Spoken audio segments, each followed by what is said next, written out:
You're a hero who's on a path in the woods, heading towards a cabin that has a princess chained up in the basement. You have to slay her, or else it'll be the end of the world. Unless you want to save her instead? Slay the Princess is a visual novel with a simple premise, but the whole experience is really hard to describe. It's just a lot of things. It's dramatic, funny, romantic, scary, existential, subversive, philosophical, and eldritch. Just to name a few.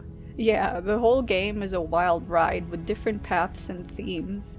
The narrator tells you that your goal is to slay the princess at the start, but you can choose to leave, question him, or do what he says.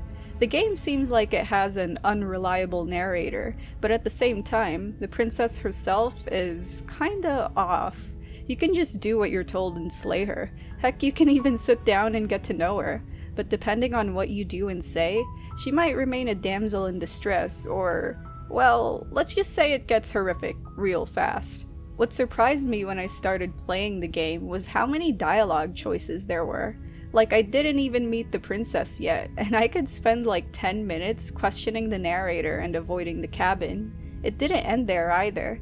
The choices would change and shift, just like the story and visuals.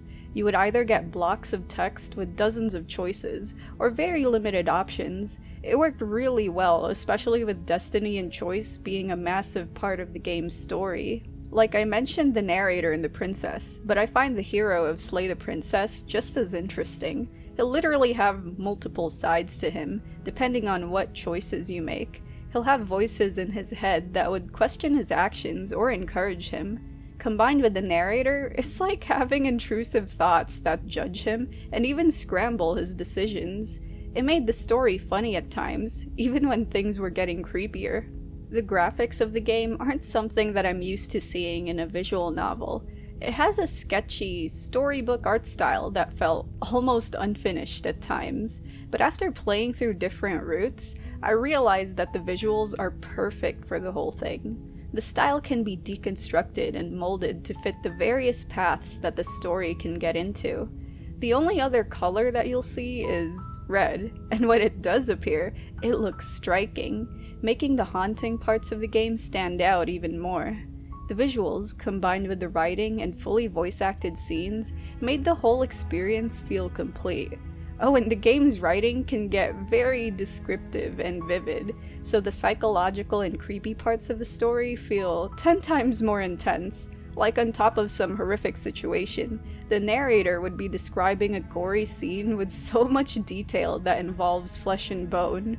I think of myself as a desensitized person when it comes to that stuff, but it still got to me.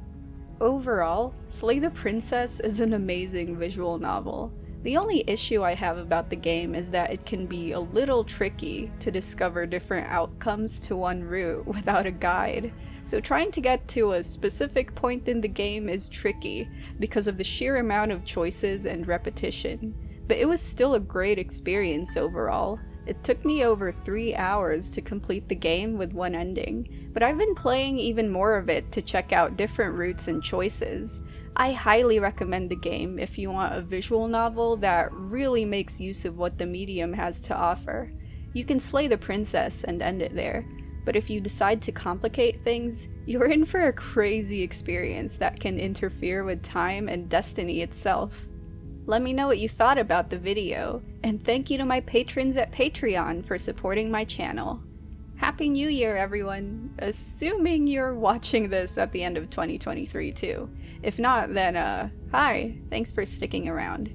The year is ending. Personally, it was a rough start for the first few months, but it gradually got better and it ended up being a wonderful time overall. If this year was rough for you, then I hope that next year will be much kinder. Thanks for watching, and I'll see you in the next video.